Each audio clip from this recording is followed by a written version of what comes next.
what's Missin Curfew? It's when you kind of play guilty, but you show up. How nice is a green light on the road, though? No practice tomorrow, no plane, just go. Scotty Upshaw in the clear, and he scores! Right in front, scores! A few laughs, a little bit of fun, and obviously a lot of hockey talk. You're listening to Missin Curfew.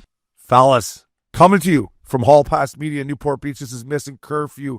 Obes, Richie Fella, Jay Swish, the Scottsdale Duel. Fellas, happy Masters Week. We all got it on. I got my fucking collared shirt for you guys because I've been feeling like an underdressed kind of slob on the show. And I got the Augusta green on, boys. You're looking good, big boy. I'd like to see it class it up a bit. I got mine on too. I didn't go with the green, but you look really good, bud. Looked really classy. Yeah, well, I figured, Richardson wears one every week. Swishy had one on last week. I was like, fucking be a National Leaguer here, bud. Tighten it up. It's Masters Week. Bring out the green. Let's go. What kind of brand you got rocking there, Rose? Listen, this is expensive. Yeah, this is actually Big and tall. Hey, where'd you peel? You go to the last aisle, Roger Dunn. They got 4XL down there on the right. You grab it off the fucking hanger. You say, "Let's go, boys." Yeah. But they're charging you twice the fabric for that thing, eh? Yeah. Hey, way to tee this up because I'm actually pitching this company. So way to go, Swishy.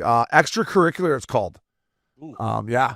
So first of all, the thing that got my attention about it was the name, right? Extracurricular. I was like, I love that because everybody, when you're on the golf course, needs to be doing a little extracurricular of some sort out there. So Dustin Johnson is the guy that on tour that really started wearing it for them. So a lot of guys, there's a whole team on the live tours wearing it, but yeah, extracurricular. They got golf stuff and then they got like lifestyle clothes too, like shorts and tees and hoodies. It's pretty buttery. How's it breathe? Hey, this is as light as it gets, fella. But like, look at this. It's just like, I mean, I need the lightest quality you can get out there, and this is just breathable. It does look like. Look at the stretch on that. Yeah, look at that. See is that four-way? Is that moisture wiki? What do we got there? I'll get to the right side, Rich. I'll get to the right side. Little nod. Show me something. Little nod to the gods. Little nod to the gods. And fucking go. Oh, my back. I played 36 yesterday. Fucking jammed. Spray. You had yourself a day, huh? I had myself a day yesterday. Yeah, shout out to my boy Craig Manchester. It was Thomas J. Dory III's birthday. TD, Richie, you know my boy TD. He loves you. Ladera, which is a brand new private track in the desert. We played 18 in the morning at Ladera, and then jumped in his car and head over to Madison for another 18 in the afternoon. So it was a gentleman's day. I had my first cocktail, I believe, at about 8:15. I said, I'll have a double screwdriver with Tito's, please.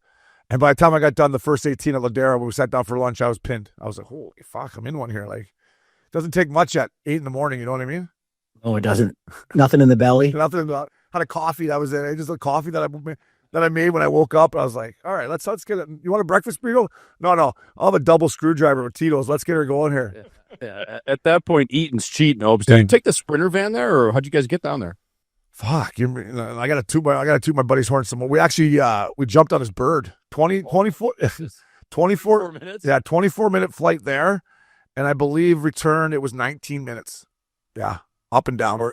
Didn't want the 2.5 hour drive. They could. No, buddy, this guy, my boy Chaz, man, he's next level. His program is, I mean, he's a member there. McKenna in Maui, which is another sick discovery. Baker's Bay in the Bahamas, which is another sick discovery. And he's such a beauty that he loves everything just being obviously dialed, Rich. So we land, we get in his car, we get to the course. He's like, how quick was that? How quick was that, bud? Eh? I'm like, that was pretty quick, but I was in my bed like 42 minutes ago. So that's pretty quick. That's wild, isn't it? It was crazy, man. Like, you know what I love about him is he's not scared to spend it either. Like on his friends, on his buddies. Like he's not one of those rich guys that doesn't like to take care of his friends. He spends it, has a great time doing it. And yeah, it was a lot of fun. Is there anything better than those friends? Oh, but you know what I mean? Like if we had that kind of money where you could just get on a PJ for a 2, instead of doing a 2-hour drive, it's just spoil that on your friends and do some golf trips. That's like what life's about, to be honest. Yeah. I always joke with our caddy Jason Beach. I think you've met Beecher, right? Yeah. I'm always like, Beecher, fuck. If I had some of the money that these boys have here, we'd be flying around on my bird, golfing, Cabo. Fuck, you wouldn't be carrying bags, fella. I'll tell you that. I was gonna say, is he still caddying or is he? No, unless I need him to loop. Unless it's a fucking member or something. I'm like, hey, fella, I'm gonna need you to loop today. But no. But yeah, it's next level. I mean, that Madison. You've played Madison, obviously, eh, Rich? Yeah, it's fantastic. Fuck, is it pure? Like, Not a grass at a place. no, not a grass at a place. What is there, 3 or 4 comfort stations? You don't go hungry or thirsty or, you Yeah. know, whatever there. No. They got fucking ice cream, you name it, they got everything. Yeah, slushy machines and fucking Yeah. margarita machines. Yeah, it's nice. Hey, you teed me right up. Swishy, first weekend of Coachella. Have you ever done Coachella? I've never done the Influencer Olympics. Is like, Wow, yeah. Ever done it, man? Is that something I should put on there? I want to get to Stagecoach. I've never done Coachella, though. Yeah, well, I'm going to Stagecoach in 2 weeks if you want to come, bud. I got a room for End you. of the month? Yeah. I'm going April 24th. I got an extra room if you need a place to crash. Let me know. Is Morgan Wallen going to be there? Last year. He's not there, no. Okay. He's too busy. He's too busy pounding whatever smoke show he's pounding. He is. What do you Yeah, think? Swish, you would love it. Yeah, you would. Coachella back in the day though was. You're right, Swishy. Now it's like an influencers kind of, you know, TikTok, all that shit. But like back when me and Richie were playing the show and before it got as big as it was, like the one Coachella I went to with Loops and Matt Gell and we bombed around with Collins, which helped, but it was just a little bit more intimate. And I'll never forget the one after party. I texted Matt Gell this morning. I said, fella, weekend 1 Coachella. Do you remember the kitchen? And he said, fuck, do I ever? Take me back to the kitchen. We were just in this kitchen and it must have been 50 girls in there. We're just sitting there, me, him, and Loops, and we're just like, this is unbelievable. Like, well, like look at where we are right now. And then as it's gotten bigger, I think it's lost its luster a little bit. But as a single guy, Jay Swish, I mean, the hottest chicks on the planet will be there this weekend. Yeah. Well, maybe I'll have to make an Omaha like hot road and maybe head to the desert. I don't know. Yeah. Like Coachella, I don't know, man. Like I think I could do Stagecoach. I'm like, where are you staying if you're just a single dude? You just get in a hotel like in Palm Springs because if you're bombed in there with just like one other buddy. If you're with a crew, obviously you got a house. But if you're just with like another dude, which is Stay in Palm Desert or Yeah. I wouldn't say Palm Springs is a little further hike to get there, but Yeah. Palm Desert's great. Like any like La Quinta, those La Quinta's La great. Quinta? La Quinta. Indio or La Quinta. And if you really want to rock it, you know, you can camp there too, buddy. You can pitch the tent. Oh, God. fuck. Break out the monkey bum though, if you're doing that.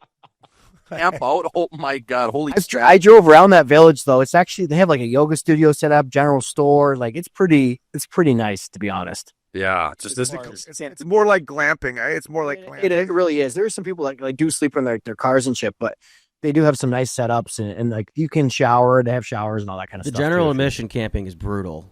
Tell you I was that. gonna say it's probably Yeah, I'm not talking Gen Pop. It's brutal. Just dust and dirt and fucking. Yeah, we're not talking back up the fucking Toyota 4Runner camper out there, eh, Rich? We're not talking about that. Sleeping bag on the ground and away we go.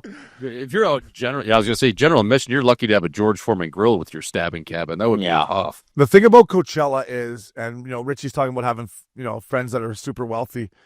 You got to be really wealthy at Coachella too. Like if you want to go in there and really do it right, you get the artist passes. And then after, the one night you need a table at something. And then the next night, the Neon Festival party, you need a table there. Well, you're looking at, Richie, for a table there, you're looking at 25, 30? Well, it's crazy expensive. It's crazy. So Not like, even real. It's not even like, we got lucky. Justin's friend runs it. So we always got we got a free table every time. So that helped the wallet. well, that's nice. Yeah.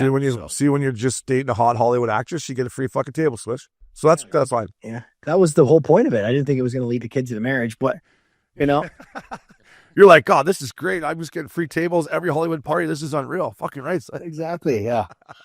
Oh man. But I would say, like, if you're just a single, couple single guys going in for a weekend, Stagecoach is more your feel of where, you just grab a VIP pass in the Corral standing pit, Daisy Dukes everywhere. And I think that's where you can chat them up a little bit more. A lot of these girls that go to Coachella too, they think they're like the hottest girls on the planet, even though they are. You're like, come on. Like, I'm just trying to talk to you. Like, hi, how are you? Like, Right. And that's more my game too. Always put the Canadian tuxedo on, shit kickers, and just go yuck up a little bit. Still do it right in VIP, but I don't know. I think but I've been a Stagecoach probably 5 or 6 times now, Swishy, and it's got a lot busier than it used to be. Yeah. Yeah. Like it's don't think it's gonna go there and it's turned into like they have DJs now at night, like after it's over in the one area. It's turned into like a really big party. Yeah. Yeah. And it's busy. It's not like it's turned in a little bit of because I think people got sick of that. We talked about the Coachella crowd a bit and switched to Stagecoach because it's it goes Coachella, and then Stagecoach at the same venue, right? So they just moved it back a week and yeah, you get the third week, you should get a little dusty, eh? There are 3 weekends of people being around there but oh yeah. you know what? Me and Richie, we got a nice buzz last year at Stagecoach. And when I first walked in, it was my first Stagecoach. And every bar was serving big old bottles of Jameson. I'm like, I turned to Mac Miller. I'm like, this is my kind of festival here. Like every single bar was serving whiskey. And I don't know if you get that at Coachella, right? You get this tequila and the fancy fruity drinks. It's like, give me some whiskey and let's get going here. Yeah. Had Luke Combs on Sunday. It's a good lineup. I'm just checking it right now. They got Zach Bryan, Jelly Roll, and Luke Combs as the headliners. That's pretty solid. Yeah. I got a room for you, bud, if you want to come. Yeah, it's all couples, but I mean, either, bring one or find one, or, it is what it is. Yeah, rule number 1, never bring sand to the beach, but I maybe take you up on that. Words to live. Take you up on that. Yeah. Swishy, you won't regret it, buddy. And I'll Well, you might regret it Monday morning. You might regret it Monday morning, but after the cover on Thursday, you'll be like, "Fuck, was out of time." Boys, Creed is there too. I know Creed's rocking late night. That's got me in right there. That forgot me. Oh my god, man! Imagine us singing to that, Opes. Yeah. Here when it comes. Oh my. People will be listening to us, right? Not Creed. They'll be listening to us. It'll be karaoke night in the pit. I'll tell you what, though. Like I said, I was lucky enough to play Madison yesterday, and this person it was Wednesday. They were ready for fucking Coachella. This house was a banging house, and the tunes were just blaring. And I'm just thinking, like, how much fun is this person about to have over the next, 3 or 4 days? You have that sick pad at Madison, literally a stone's throw away from the Polo Grounds. After Shakers at your house, I was just like, fuck, should have played a different sport or paid attention in fucking math class. Eh? Should have paid attention in math class. Yeah, that's a pretty good protocol. A little late night chalk talk, if you know what I mean. That'll be pretty good. My buddy that I was talking about is so smart that shout out to Beecher again. He's like, yeah, my daughter runs a 5.28 mile or something like that, right? Like that's pretty quick, right? Yeah, that's solid. Yeah, and he goes Like Olympic pace. Yeah, I know. And she's like she's 13 or something, 14. Jesus. That's good. Yeah, and right away, my boy Chazman goes, "Oh wow, she's running 11 miles an hour." Like that. Like on the tee box, he's like, "Oh wow, good for her. She's running 11 miles an hour." I was like, "Yeah, well, how'd you do that, Matt? How'd you? Yeah, I mean, it's 6-minute miles, 10 miles an hour. So, sorry. So maybe he's not that smart. Schmaltzy, hey. Carry the one, add the 2, boys. You know what I mean? It's not too tough over here. Hey, Ontario League boys, dust it off a little bit. I had North Dakota, easy now. I had the calculator out. I was like, okay, so I put it into like a puzzle. Okay, if she's running a 5.28 mile, what does she have to do? But yeah, I'm still working on it. Anyways, to all those young single people at Coachella, enjoy it. Get after it.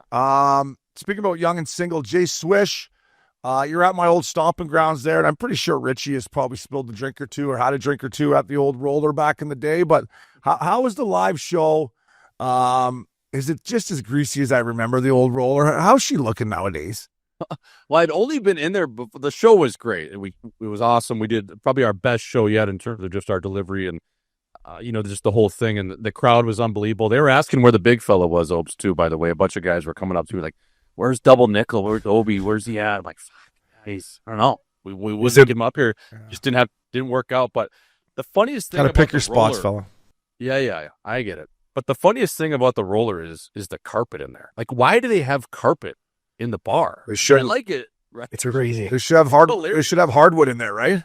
Oh my god! Yeah, the spills don't. You don't want the beer soaking into the carpet. No, that's for sure. Fuck, that carpet. Is it the same? They had to have changed it since I played for the Canucks. No, I don't think they have. Oh, no, I don't think they. I think I was talking to the manager lady there. Her name was Kristen, and I was asking her, I was like, "Is this?" I think the carpet has been there since it's opened, whatever the date it was. I mean, it's over 30 years old at this point. But yeah.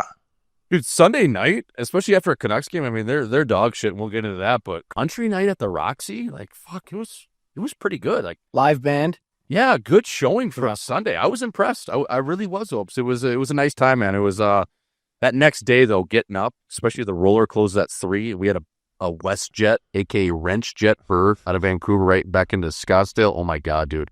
I think we left the hotel at like 6 a.m. So she was she came quick, but. Yeah. We rolled it over. In your honor, Opes, we rolled it over in good fashion. I appreciate that. I saw a picture of the Heat Daddy sleeping on the floor at the Vancouver International Airport, so I figured that's how you leave her all out there in Yaletown. That a boy, Heat Daddy. I had to do the old where you call down to the front desk in the morning and then call his room because he wasn't answering any of his calls, and I was like, oh no. At this point, I'm not going to leave a feller crasher behind. It was the next step to that was to have to go knock on the door. So I'm glad I think it was a second ring. He was able to wake up and we got right out of there. So we call that a wellness check when you got to go knock on the door. Eh? That's a wellness check. Go knock on O'Brien's door there. Make sure he's all right. yes, it gets scary when you get to that point. So I'm glad he answered that phone call. And yeah, man, it was awesome. Like the crowd was great. I went to that game though against Vegas. Vancouver's just, they got no NHL players in that lineup. It's crazy. No, I know. It's pretty bare over there right now. It's so, and listen, Rick Talkin, the coach staff's done a hell of a job. We've talked about that all year, but Rich, you're an alumni as well. As an alumni, it's just, it's still bittersweet or still bitter taste in my own story. How it was handled, what went on, how it got to the point it got to. Like they took the Oilers to 7 games last year without their starting goaltender, and they brought in DeBrusk. They made some improvements. I'm like, this team, I put some money on to win a Stanley Cup, and then you can't get along. And now, Miller's in New York and Pettersson stinks. And it's just like, how did this happen? Like, it's just, I feel bad for the fans in the city of Vancouver. I really do. Yeah, you're right, Obes, because it shouldn't have went down this way. No. It shouldn't have. Like, how did there's so much excitement for this team this year, right? We just said they went to game 7. Yeah. Right there. You're thinking, okay, this team's at least going to be a playoff team. Yeah, exactly. And I was actually thinking about it, the other night when they came back to cost me money against the Stars, and we're going to get into that in our DraftKings bad beats. But like, why didn't Patrick Alvin and Jim Rutherford and just go, hey, listen, boys, suck it up for the rest of the year. Let's try to fucking do something here this year, and I'll trade you in the offseason. Like, I don't know how it got to the point where you had to trade him, make what I still think was a bad trade to New York. Like, Heedle's hurt again. And like you said, Rich, he's been having concussions problems his whole career. What if he never comes back? It's like, you got a first rounder for JT Miller. The Leafs gave up a first rounder for fucking Scott Lawton. It's like, you didn't get enough, boys. Yeah, no, they didn't get enough. I think it was a terrible trade. Yeah. Yeah, you traded for a guy that sat out basically a whole season with concussion issues.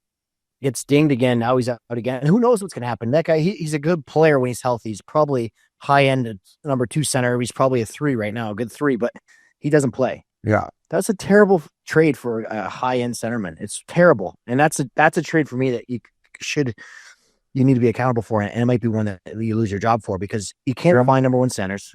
That's just the way the league is. Like, you could have just said to them, Swishy, like, hey, sit him in. Miller, Pettersson, sit down here.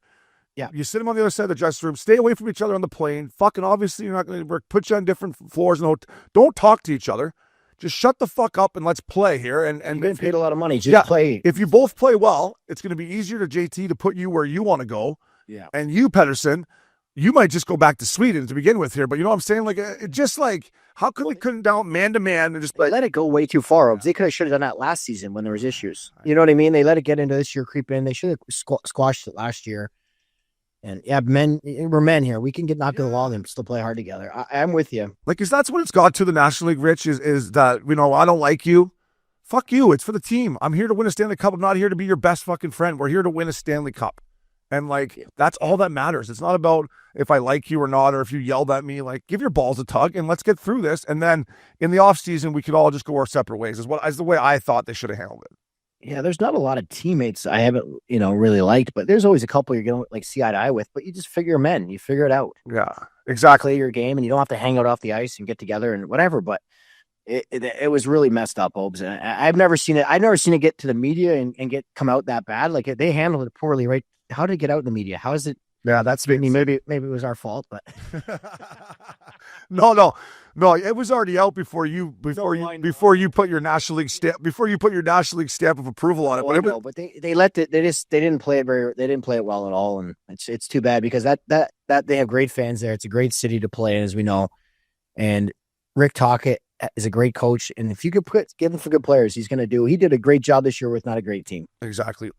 I'm going to go say that I bet you there was more guys that I play with almost that I didn't like than I really liked. But all it takes is in the morning, just morning, how are you? Yeah, what'd you do last night? Oh, good. All right. That's literally all it takes. And then let's go snapping around tape to tape and get the fuck off the ice and get ready for who we're playing tomorrow, Jay Swish. Yeah.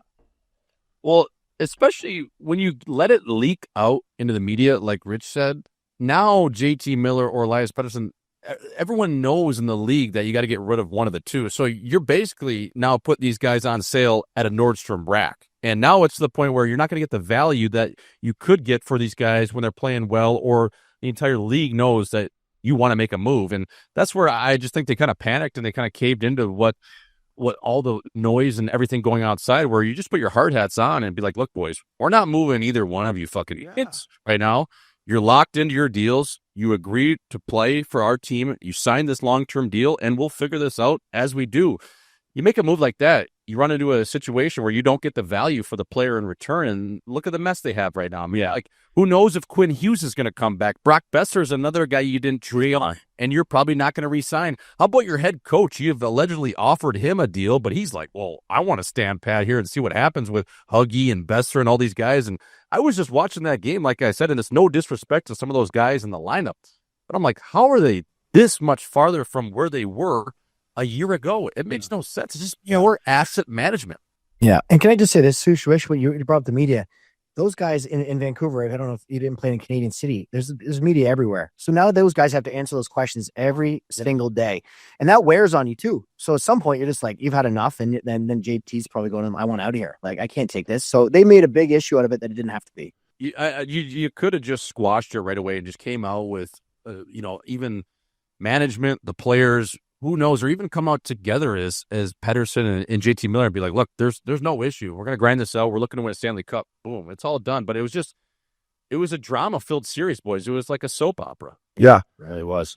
And you mentioned the media, Rich, and, my 2 and a bit years in Vancouver, the media was actually pretty good to me. They were always on, for the most part on my side. But I remember at times, when it came to Luongo, mainly Lou, right? Because, at that time he was the captain of our team, which, obviously didn't turn out to be the best decision. But I remember after some of his scrums, I'd go to Ben Kuzma or whoever, Farham Lauji, and, I'd be like, you guys want to make it harder on us? Are you trying to make it harder on us to fucking win here? Or is that what you're trying to do? Like, why are you asking Lou the same question you asked him literally 2 days ago or yesterday? Like, either come up with a new question or stop asking the same, questions. Like, you're making it harder on us here, boys. Like, yeah. Fine. I have a job to do. But some of those guys, yeah, exactly, have a job. But those guys will poke at the product. They get a little piece of thread. They keep tugging on it until they can make something of it or make it bigger than it actually is. So that's why it can't get to the media in the first place in one of those markets. They're making a mountain out of a molehill, huh? Oh, fucking A, dog. Making a mountain out of a molehill. I miss a good scrum, though. I wouldn't mind a good scrum right now. Hey, boys, come on. We'll always say. I'll get you in a scrum. I remember when I got there. Remember TC Carling? Oh, yeah. Yeah. He's like, I would recommend that when you do your interviews, you stand up. I'm like, that's a tough angle, TC. Shooting up at the face there. I appreciate it, but I'm going to sit down. So I get the camera shooting down on me. Like, you never know if that's going to be played at Earl's or whatever, right? You want that. You like to play a little towel over the shoulder too, didn't you? I played the towel. Yeah, I played the towel over the shoulder, the hat on probably. Yeah, for sure. You got to fucking muck it up. Turn those lights on, boys. Turn those lights on. I remember this when you too. Every time we were like in Hollywood, we get on the red carpet or something, we'd be getting a photo, and we would be on one side, like, hold on, guys, I got to switch sides. Yeah. You go to because you had a good side and a bad side, so you'd have to go around the end and come around. I would make me laugh every time. I can't go left. I'm like Johnny Drama. I can't go left. I can't go left. I gotta go right. And then the fatter I got after my career, I started going lower and lower to take a knee. Next thing you know, I'm sitting down for the picture. I'm like, hey, here you go. Yeah. They're like, what are you doing, Holmes? I'm like, trying to get a good angle here, boys. Don't worry about it. Just smile. Why is O'Brien going full Mike Piazzi in the catcher stance right now? What's going on? Tony Payne, leg out. Tony Payne, leg out. Holy fuck. Is that Pudge Rodriguez? Who we got back there behind the dish? He's fucking Pudge, all right. Pudgy Rodriguez is who it is. Pudgy Rodriguez. To the city of Vancouver, though, the Canucks fans, we love you. The media, we know you have a job to do. We'll see what happens, but like we said, it's a sad time, in my opinion, for the Canucks. Moving on, boys, in our little intro here. The pickleball video, Missin Curfew versus Hockey Night in Scottsdale. We have a release date. Kyle Conway, April 17th is the plan to release the pickleball. Jay Swiss does still not think pickleball's a game or a sport. The video doesn't lie, fella. The video doesn't lie. So tune in, check it out.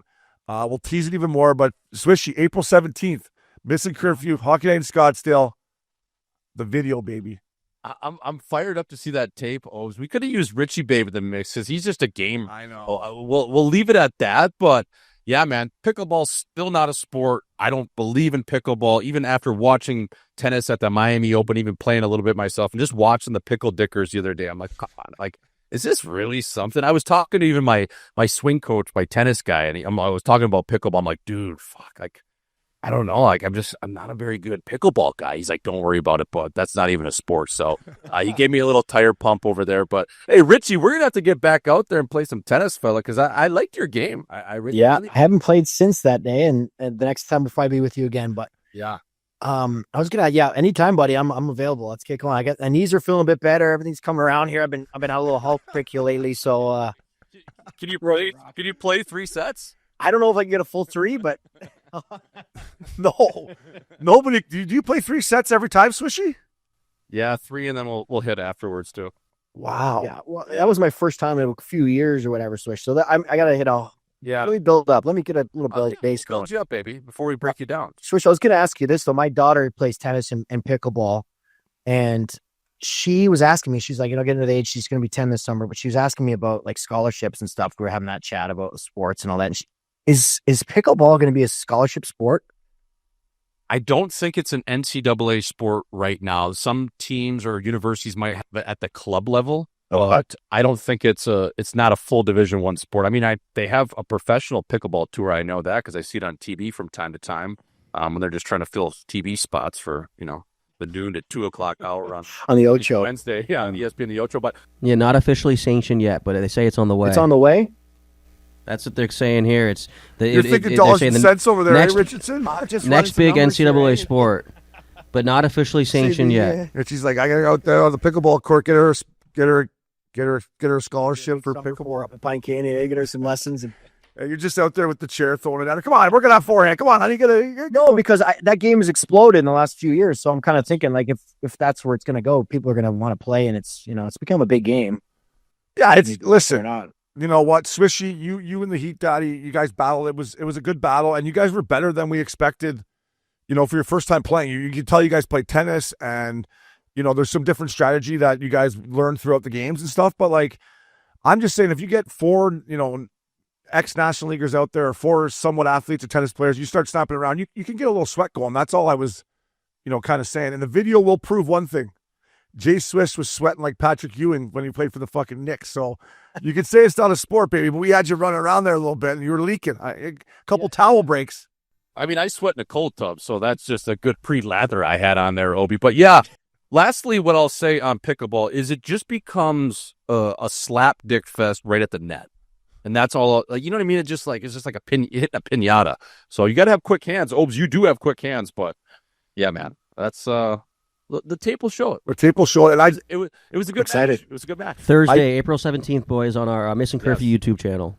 I did say I would play 1 set of tennis with you two. I can't play 3 sets. I don't even know if I can play a set, but because you came out and played a game, you don't play a lot. I will do that for tennis with you as well. But however, the next content piece I would like to do, and Richardson, you'll be coming in for this one with Missin Curfew, Hockey Night in Scottsdale, and we can do it right out here. We got the sources to do it. Home run derby. Yes. I want to do a home run derby with metal bats. We can do it at J. Sarah, which is a big yard. Blows in there too, coming off the fucking mountains. She blows in. She blows in. I need a short board. Rich, she's a little shorter left for you, bud, but out and right, she blows in off the fucking mountains. I would like to do a little home run derby / baseball content piece with you boys. That would be awesome. Yeah. Well, and then first of all, before the season ends too, we need another content piece, which is the team dart. The team dart is happening on the next Fella tour. Pack of smokes, and we need video of that, of the team dart. Hold on, please. We're gonna have I've been practicing, boys. Jess is like, Brad, where are you going? We're just gonna have a dart here, baby. We got a team thing coming up here. Smoking like a chimney over there, eh? Oh, you're gonna have to put that home run. Used to be in home run derby. Remember we did the one up at Pine Canyon there, and the wiffle ball home run derby. And this guy was just trotting the bases. That video is so funny. I watch it once in a while, just getting a laugh. Oh, we're retuned up. But the best ever, we're getting a little long on the intro here, but the best ever home run derby or batting practice experience I've ever had. Me and Richie went up to the Sky Dome with the Jays. Shout out to my boy Kevin Malloy. Works the clubhouse for the Jays. He's still doing it. He's been doing it for 30 years. I bet she's been in there doing it. So we came up, and JP Ricciardi, who was the old GM, who actually at the time I couldn't stand because the Jays were so bad, and I'm like, I'm like, Richie, fucking Ricciardi's throwing us batting practice. Like, I fucking hate this guy, but whatever. So we get in there, take some hacks, warm up. Anyways, we both end up hitting home runs, accomplished our thing, and then we're sweating. We're Jay Swish sweating, eh? And when there's a game later, so he's like, what are you boys doing now? We're like, oh, we're just going to change up and, we're going to go to the game later, and we're going to probably go get some drinks right now. He's like, well, where are you showering? We're like, fuck, we don't really know. He's like, come on back here. Have a shower with me in my GM's office. So now it's me, Richie, and JP Ricciardi in a 2-man shower. 3 of us. Hey, we're just like, fuck. Hey, excuse me, bud. Hey, JP, fire the soap over there, bud. I'm like, fuck, Delgado's having a good year, eh? Nice wrench, fella. Delgado's having a good year. What are you using? You gave Vernon Wells a little too much cash, but fuck, you're a pretty good guy. Oh, that's funny. It was great. It was like great. the head and shoulders over there, fella. Hey, got up there. Oh, yeah. Swishy. Obes can put a move on the ball. I used to be able to, yeah. Well, I don't know. Yeah. I mean, we're talking what? That was freaking 15 at least years ago. At least year. Yeah. I think I was, yeah. I was been longer than that. Yeah. I think I was playing years ago. Yeah. I was playing in Tampa, I think. And you were, maybe I was in LA, maybe. Yeah. Maybe. And it was before you won the cup. I know that. Yeah. Yeah. But you were putting a move on it. You hit a couple of second deckers. Yeah. Wood bat? Oh, yeah. Wood bat. Big chew-ins. I had my chain on. Big chew-in. Yeah. Yeah. It was a fun day. And that dome's, that's not a short porch either. No, but when they close up the dome and they get those juiced up balls out there, it's like, just make contact. Yeah. Richie got one out to left. He was just swinging from his fucking tits. So just. Well, I'm more of a kind of a, slap hitter, take it opposite field. And I'm just kind of waiting for doubles and, run it out, get on the pads. Oh, listen, I used to come watch you play baseball in Belleville. You're the only guy that played in the NHL that still played men's league baseball. I'm like, Richie, what are we doing tonight? He's like, I got a game. I'm like, fuck your game. He's like, no, I'm pitching. I gotta be there. Come on. I'm like, you're pitching.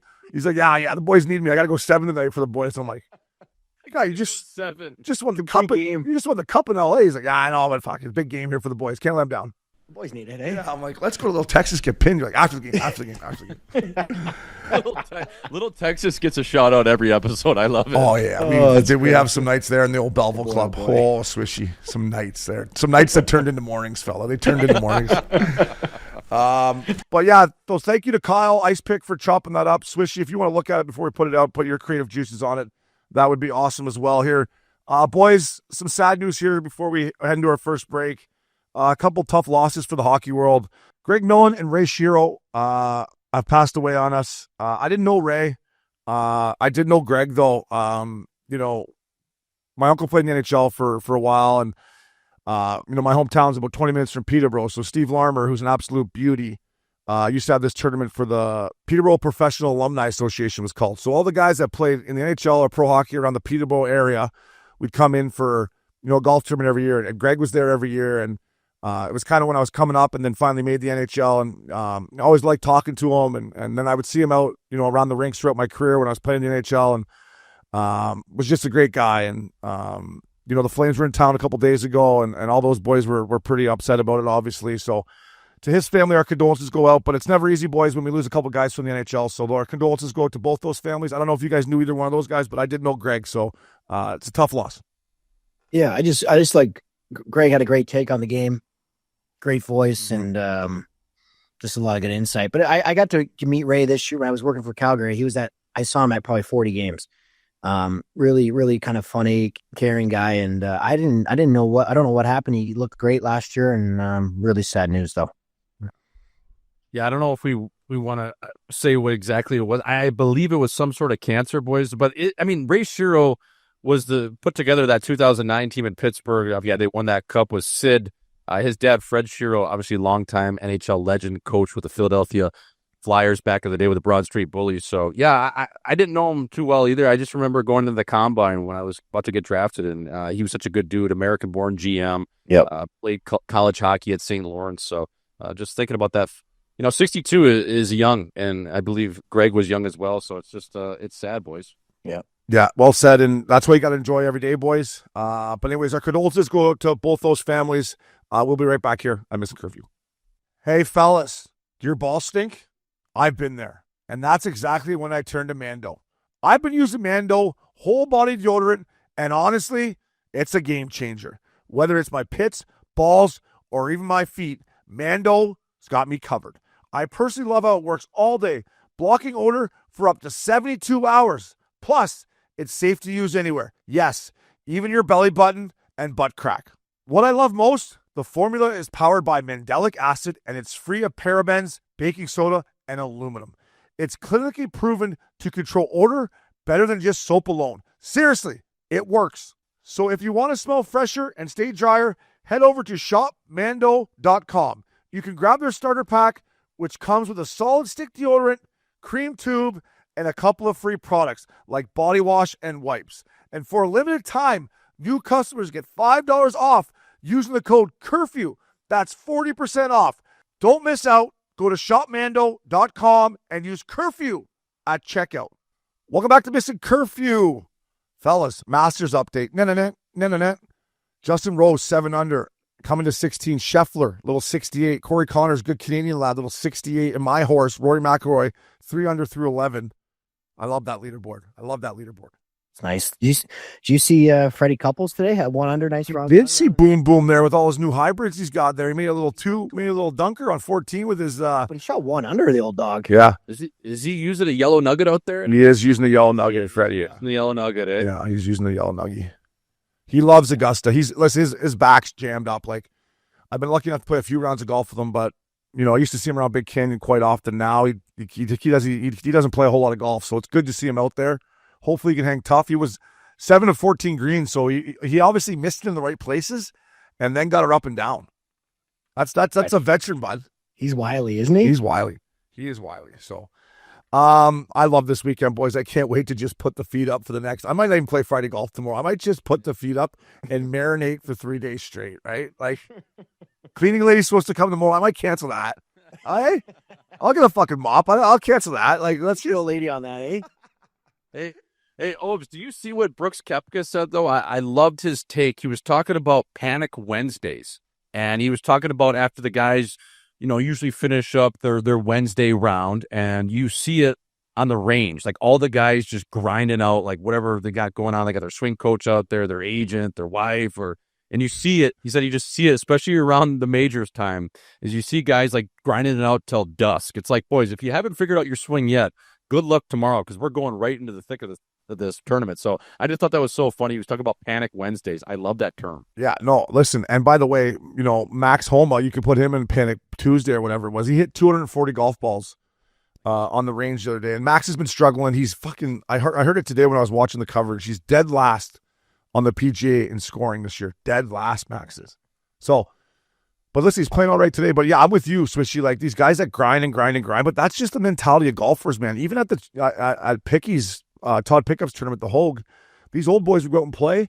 Then you go and see him on the range. Or like the mechanic, he's going to the range right after. Vijay Singh, all these guys that are 50 plus years old. I think that's just how they're kind of wired, Rich.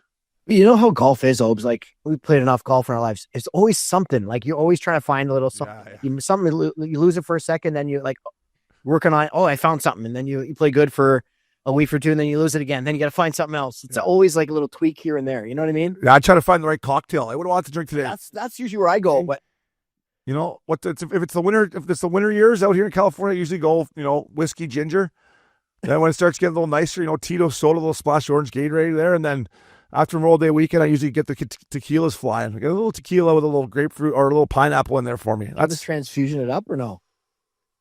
I'm not a huge I like it. Eh? No, I mean, listen, I'll bang them down if that's what I gotta do. But I'm not a huge transfusion guy. No.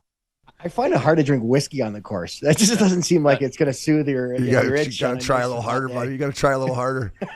Gets you a little angry out there. It gets you you're a little mad around that ball. I'll be fucking snapping clubs here. I only drink whiskey from, about American Thanksgiving till they turn the clocks back till, daylight goes back ahead. So you're off it now?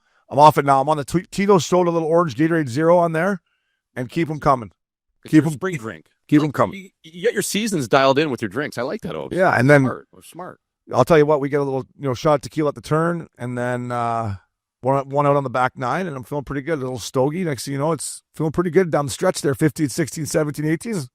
So what are you going to be drinking at the old member guest when you come up to Pine Canyon with me? Well, I mean, September, full little fall in the air. What are you going to have? You're going to have a little pumpkin spice. Hey, maybe a little White Russian or something. A little White Russian, Big Lebowski style. Well, I'll tell you what, we didn't win the tournament, but we definitely drank the most out of anybody there. And we were drinking, excuse me, I believe my drink of choice there was screwdrivers in the morning. And then as the round went on, it was Tito's soda pineapple. That's what I drank for 4 days straight. Pineapple's nice touch, eh? Yeah. It's still nice there in September. I mean, it was still warm there. Oh, yeah, it's beautiful. September's great there. Yeah. Oh, I'm thirsty here, boys. You want to have a drink or what? You guys want to have a drink? Might be going out. Where are we going? I'm getting on the GSX flight. I'll be in Scottsdale. Line something up, Swishy. DraftKings bets, baby. Presented by DraftKings. DraftKings, the crown is yours. DraftKings bets. Listen, I had a bad beat the other day. I had the Dallas Stars against the Vancouver Canucks, and they're up. I don't even know what they're up a ton, but they're up 3 goals with less than a minute to play. And I wasn't even watching the game. And then my boy Billy Quinn said, "Are you watching the Stars game?" I said, "No, I turned it off." Well, I'll turn it back on. They scored 3 goals in less than a minute and one in overtime. Vancouver, that is, to beat the Dallas Stars. So, boys, as Scott Van Pelt bad beats go, you can throw that one in the blender because I had that one chalked up as a win, and that stung me like a minus. I think it was a minus 250 or something like that. But what a comeback by the Canucks. First time in NHL history, Obes, down 3 with a minute to go, a team comes back. Crazy. How do you let that happen, Rich? Like, can we not lock her down? I mean, Dallas is one of the best teams in the league, but like, can we not lock it down for 60 seconds here to get a big win, boys, or what? I don't know. Just sit on the thing, eh? Put it in your mouth. Richie, fall on it. Yeah.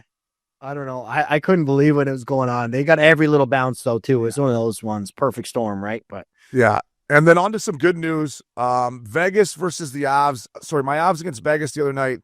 I get home and nobody's playing for the Knights. Eichel's out, Hurdle's out, Petro's out. Some guy in net named Schmid that I know used to play for the New Jersey Devils is starting. I'm like, I go max bet on DraftKings. And this Schmid guy between the pipes tried to cost me, but Charlie Coyle, who we've kind of chirped on here about beating the shootout, Rich, he went in and went little dusted off, spink-dink under the bar to get it done for me. That was a big win. I needed that. If I would have lost that one would have really, really stung. But when I saw those guys out, I figured it'd be an easy win. But you got to give Vegas credit, man. With all those guys out, they kind of rallied behind that. You know what I mean, Rich? yeah, Vegas has still got a really deep lineup though. Yeah.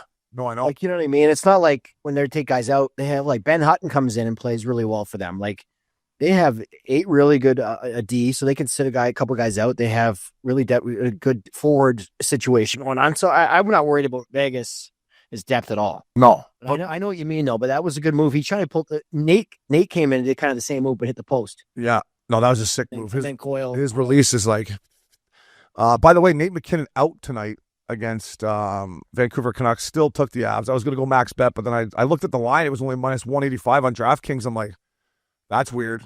And then thank God I checked the lineup. So Nate's out, and Bednard said that he may not play the rest of the regular season. He said if it was a playoff game, he'd be in. But are you okay with resting them? Swishy here down the stretch. I guess they're locked into where they're playing. He's just fighting for the Art Ross, but maybe that's not the most important thing. Get your rest. Let's get ready for Dallas. You know what I mean? At this point, right, what are they, 78, 79, 80 games into the season? We got about a week here until the playoffs get going. I like to play OB. Get them to 100%. Landeskog, obviously, on in the American Hockey League right now, a.k.a. the jungle, getting some reps in. So you get both those guys back in the mix, especially just even a little mental reset for Nate. He's been playing so much, man, 25-odd minutes a game. So if he's not 100%, OB, I'm with Bedsy. Get him some rest. Get him back, rejuvenated, feeling good, get in the cold tub, get on the bike, maybe even lift a little bit if you can.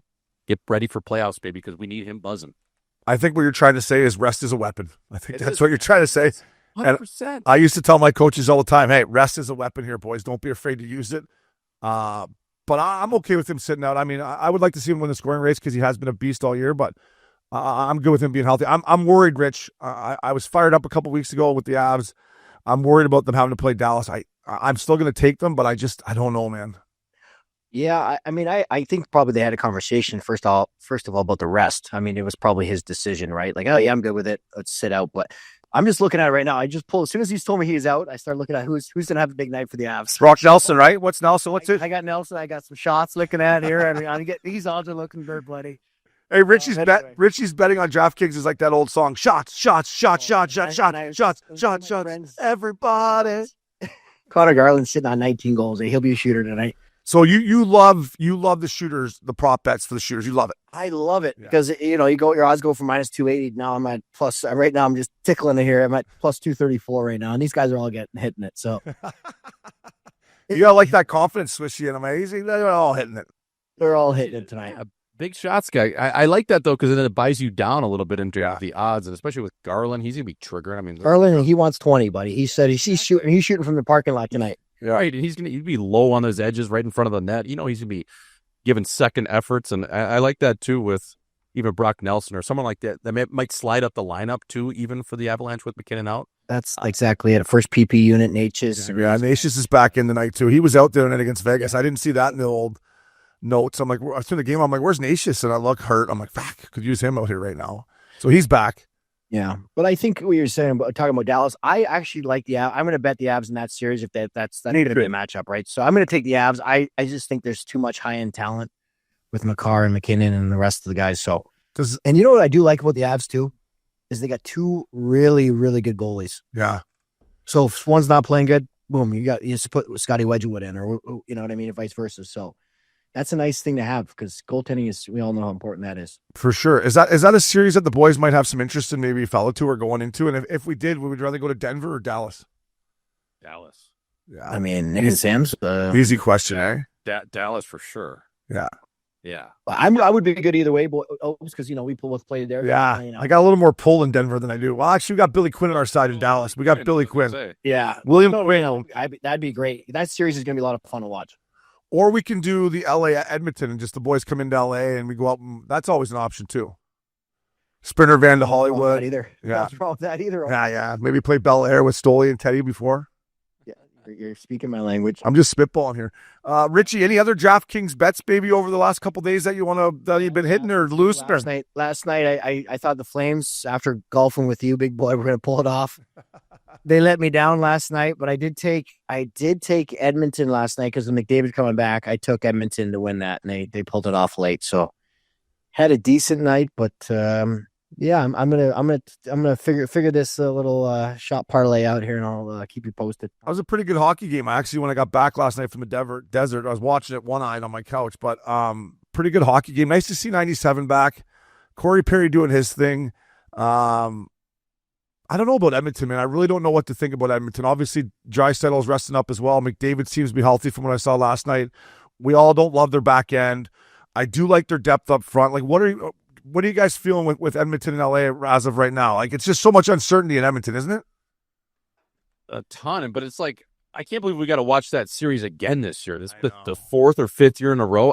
I'm with you though, Obi. Like their back end, I don't know, man. I just don't know if they can get it done. Like ever since I love Stetch is my boy, but he playing up in the lineup. Bouchard, I love his game. Klingberg, obviously.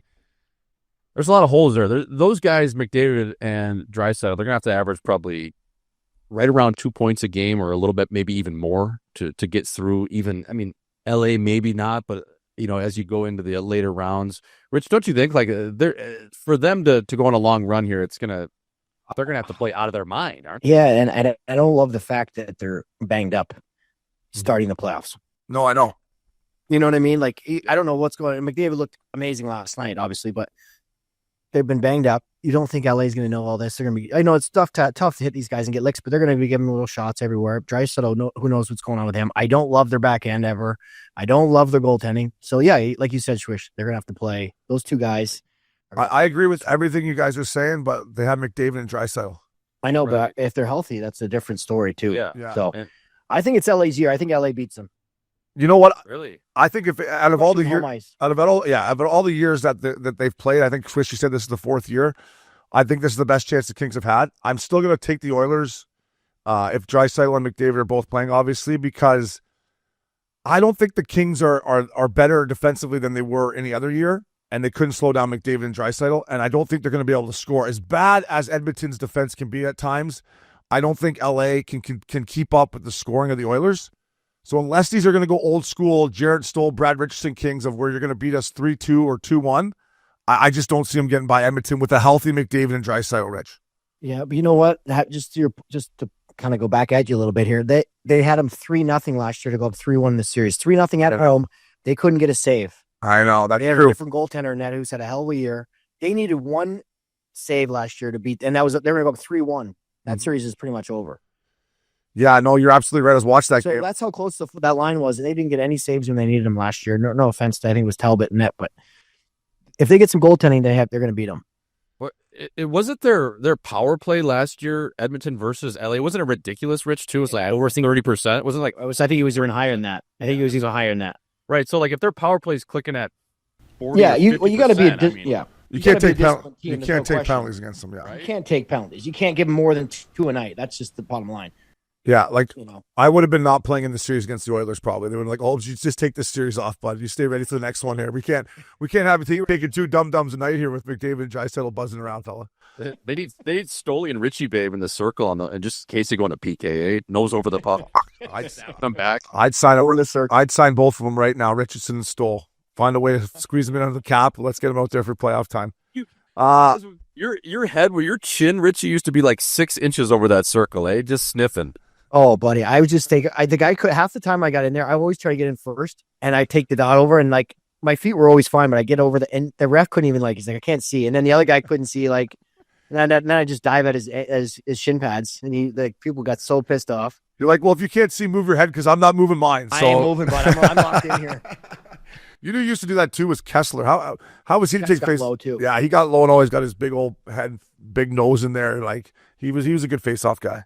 Well, yeah, I think for a smaller guy, for me, it was like I always wanted the leverage, right? If I'm low and strong, and plus you can't, if I can take over the dot on you, it's going to be tough for you to win. And my wingers are ready. It's going to be mucky, so be ready. Yeah. Be ready, boys. Be ready. I need some help. Oh, yeah. It's always on the wingers. Got to get in there. Get in there, boys. Help them out. I used to say that all the time. Help the fucking centers, wingers. Let's go. Are you kidding me? Win a draw. Fuck. That's it. I wouldn't mind starting with the puck here tonight. I'm fucking sick of chasing, boys. I'm sick of chasing. DraftKings bets, baby. Get some skin in the game, but always gamble responsibly with DraftKings Sportsbook.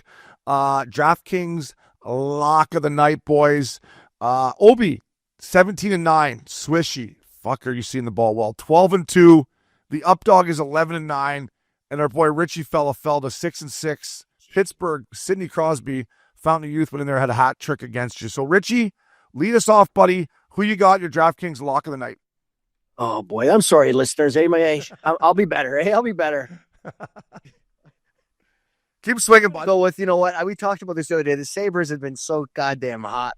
And until I called it, I mean, they're 8-2 in their last 10. But I think that, Florida, they're playing Florida on Saturday night. And I'm going to take the Florida Panthers at home against Buffalo. Florida's their team. They rested some guys. I think they're all coming back to line up. And they're still they're going to probably looks like maybe playing Tampa. So their home ice would probably be big in that series, I would think. So a win would definitely help that bid. So I'm going to take Florida Panthers against Buffalo and be light on me, guys. Stick with Swishy and Obes. Hey, before Swishy, we get your lock of the night. Big game, you're right. It's huge for Florida. They're banged up. We talk about teams that are banged up. Florida is extremely banged up right now. Another team that I'm sure if Chucky's back and they're healthy for playoffs, they'll be there to defend their title. But another team heading in that I don't know much about. And if you're Lindy Ruff and Adams and all the management in Buffalo, and these guys are playing this good now, is it just like you're looking at these guys like, are you guys kidding me? Like, where has this been all year? Or you can't say, the pressure of a regular, like, the pressure's off them. They haven't made the playoffs since fucking Mike Greer played. Like, I don't get it, Rich. Like, they can prove they can win. Well, why? Like, I would be really frustrated if I was a coaching staff or any of the management. Like, you boys, now you're going to bring it? Like, fuck off. I think it's a mirage. It's some of those teams they have obviously this team has some skill, right? Like Tage Thompson's a good player. Really good. The back end's good. They got some really good skill in the back end. But there's no pressure. Yeah. It's easy to play hockey with no pressure and a lot of skill. Yeah, that's true. We don't give a fuck about your plus minus or anything else. And it's so that's like playing well on a Sunday where you're so far out of contention in the golf tournament. Like, how easy are you swinging it? You don't give a shit. You're out there. You're feeling good. You know what I mean? It's just it's way different hockey, Opes. Like the mindset changes, and you're freewheeling it. Nothing matters really, and you can find success with that. But you're also playing against teams too that have kind of maybe let the pedal off, or like, Jesus, we're playing Buffalo like this game, So kind of catch teams too in a sense. Yeah, I was never great at meaningless games down the stretch. Like I was more focused on, where I was going to go at the end of the season, and I was probably hoping not to play. I'm like, fuck, get me out of here, like just to me, like those games that didn't mean anything down the stretch, Richie, they just sucked. It's like, what are we playing for? I guess jobs, right? But if you had a contract the next year, you're like, all right, well, I got a deal the next year. But I'm not saying I had the right mindset, Rich. I'm just saying when you play meaningless games continuously down the stretch, it's like, what gets you fired up for it? Yeah, it was just like some of those years like we had in Arizona. I just try to trick myself, like, even maybe you're playing for a contract or you want to stay in Arizona, so you're playing hard, or you want to show the young guys the right thing. I don't know. You try to like make it make it in your head like it's more important than it actually probably is. Yeah. So that's what I try to do. But no, that's good advice. Just going back to Buffalo though, I imagine these guys just like, oh, we had a great end of the season. They don't make any moves or anything. Like, we're gonna bring the whole band back, boys. We're all you had a hell of a March and April there, boys. Get your leases, extend your leases, hey, float your mortgage down. Your boys are all staying here, boys. You're not going anywhere. Everybody's safe. Oh my God, that's got to be a frustrating job, man. I mean, whew. Yeah, I just remember coaches too would say like, you play a couple of good stretches and then you proved you can do it. Here's the video of when you guys played, Carolina and played well. Or like, I remember coaches always saying that. I'm like, yeah, they got us there because we can do it. We're just not doing it consistently enough. So Buffalo's showing they do have the talent. They maybe just don't have the right character guys in there.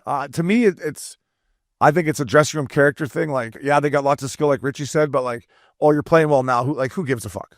No, I mean, I'm with you. We talked about this, I think, a couple weeks ago, but like, there's no lack of talent in this. It's not that. It's the character. They don't have any veteran leaders. We talked about what's his name there, the one left winger they just signed back. Zucker. I like Zucker. He's, he plays the right way, but they don't have enough of them. Yeah. So they, the inmates are running the asylum. It's just not good enough. But there's something to be said, boys. Like, I was never in a position to get the whole cake right off the bat like that. But when you get some of these deals and you give some of these deals to certain guys, like, you don't really, a lot of these guys, they might lose that dog in them, Rich. You know what I mean? Like, there's something to be said of just being fat and happy. And what am I really having to prove something to? Like, yeah, there are guys in situations where they'll go in there and despite what they're making, whatever contract they're on, they're going to play hard. But say you come out of an entry-level deal and, that one Samuelson defenseman, like, he's a decent player, but the guy hadn't even scored a goal. That deal was a fucking joke that they gave. I don't even know who the guy is still to this day. And he gets $25 million. Like, what do I have to prove? Like, I'm just sitting back. I'm kicked up. I'm in cruise control. But also, Schmaltz, you don't even know if he's a good player yet. Yeah. Like, he hasn't. I don't even know who the hell the guy is, to be honest. And he hasn't proved that he's done it. You need to prove that you're a consistent player for at least 3 or 4 years before I'm giving you anything. Yep. Like, I mean, talking like really good like player, but we're in the playoffs. If you're not a playoff team, I'm not paying you. Exactly. I'm sorry, but I'm not. And I mean, try to get ahead of it. I'd rather pay a guy $2 million more when I have to than save $2 million because he's earned it. Exactly. There's something about that. Always in our era, we had to earn deals. Most, like you have a guy like Mike Richards got a long-term deal early, but he's a guy you could pay because he's going to work his ass off every night. There's only a few guys that can have that privilege, and it just seems like we're giving them out to too many guys too early. Absolutely, especially on bad teams. Yeah, and I wonder how many, like the percentage of them where, you lock the guy up and he's underpaid in the second half of his career, and it looks like, I can't believe we got so and so for this. Or I bet you there's more that like Samuelson, these guys you gave 7-8 year deals to that aren't even that good of national leaguers. And I'm with you, Richie. If I was a GM, I would want to call a guy in and be like, all right, you earned it. Now I'm gonna have to pay you that extra $2 or $3 million a year, opposed to just giving it to him and the guy not paying out. I hate how they do that. I don't think it works out as much as it costs them. And just giving these guys 7-8 year deals, make them earn it, man. Like, yeah, but even if you're a good player, if you're not getting us in the playoffs, we're not. What the fuck? Look, I mean, it doesn't make sense to me. I just don't get it. I'd rather, like, the cap keeps going up. I get you're trying to lock some guys in and build this thing, but you're not building it the right way. You can listen, it's hard to make the playoffs in the NHL. How about saying that? You can bring up anybody from the American Hockey League and have a team to miss the playoffs as well. So why am I guaranteed to stay in the NHL? I know it takes the whole team, but you see where I'm going with this, boys? It's like, we didn't make the playoffs. What did we accomplish here? Fuck all. Like, we're a bad hockey team. You're going to reward guys with 8-year tickets? Right. Yeah. Like, why are you locking up something that clearly hasn't worked yet? It makes no sense. Like, you haven't found success with this. Why are you just taking so many bargain in these hope deals, Obi? It just, a lot of times, man, you find yourself in a situation like Buffalo where it's like, we're paying all these guys and none of this is working in terms of a recipe. So where the fuck do we go? Yeah. No hope deals, just like no hope plays, boys? Keep the hope plays down and keep the hope deals down. But moving on here, something that is successful here at Missin Curfew is Jay Swish's lock of the week or lock of the night. He's 12-2. Swishy, what do you got, fella? Well, boys, I just want to make this clear, too, for the fans listening out there. This is the last lock of the week for the regular season. Yeah, So, it. boys, solid run. Let's continue our success here going into the playoffs. But I got the St. Louis Blues. Now, they're coming off a couple losses here, but they look half decent the other night in Edmonton. They're going into the chin of Granolaville in Seattle, Washington. And that game is at 7 p.m. Pacific Standard Saturday night. The old Seattle side pieces, as I'm calling them right now. They don't have anything that's a mainstay. It's all in the bullpen right now. We got complimentary pieces. We got no steak, but we got potatoes and asparagus. That's all we got right now over here in Seattle. So the Blues are going to go into Seattle. Seattle got tit waxed the other night in Utah. It was 7-1. So, Kraken like Rainobes, but I see the Blues going in there, getting it done in Seattle because they are so checked out. I don't know if Seattle has even come back from their Cabo trip over 4 nations. I think they just stayed there and they've been hanging out because I don't know what's going on there. Ronnie Franchise, Disco Dan, they got some things they got to figure out on that roster management side of things going into the offseason because she ain't looking pretty, fella. So that's my lock. The Blues in Seattle, Saturday night, 7 p.m. Pacific Standard, baby. Yeah, I like that. And I love Disco Dan Balsamo. He's one of my favorite teammates. I do think he's a good coach. I had him as assistant, never head guy. They overpaid for some guys to bring in there. I'm going to blame the weather, though. I'm going to blame the city and the weather to why they're, just raining. I know it rains in Vancouver, but it's Canada. They love the team. It's like Seattle. I don't know. I'm blaming the weather. Yeah, their forward group kind of resembles what the city is all about, too. Just small lefties. I'll leave it at that, but that's kind of what it resembles, boys.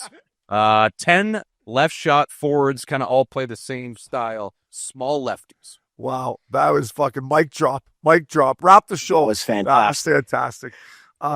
Yeah, I watched their American League team the last couple of years, and they went to the finals 2 years in a row. They do have some good little prospects coming in. I do like that Riker Evans. I like this kid, this Ryan Winterton kid. It's a young right winger. He's a decent frame. I like him. I got to give some shout out to this kid too. I didn't think he was going to be a National League player, and he's turning around. Shane Wright. He looks like he's skating a lot better. He had a tough go with the draft and everything. I think he lost some confidence in that situation, but he's looking pretty good. I've watched him a couple times. He's skating really well and he's got some confidence. But you're right. This team is look through their lines. I can go through it's all left shots. They're very average, some decent skill, but soft, and a lot of the same players. So some big changes probably coming there if they can. It's such a democratic city. You can't even have a right-handed shot on your team. Eh? You're like, gotta be lucky. Hey, for our new franchise, you can only sign left-handed forwards and D here, buddy. And we want goofy goalies too. We want left-handed goalies in there. Yeah, exactly. Our captain's Eberle, but he's Canadian, so you never know. He leans maybe to the left a little bit, so he'll work there. But yeah, man, tough times there. That's funny stuff. I like that pick. Just Jay Swish. Swishy 12-2. Keep it rolling. I am 17-9. Montreal, huge win for me last weekend at the Bell Center. I like this Montreal Canadian club, man, especially at home. Suzuki, who we've talked about a lot, Richie, in the last couple of weeks. Cole Caulfield is a pure sniper. Marty's got these guys going. Matheson on the back end for them, actually.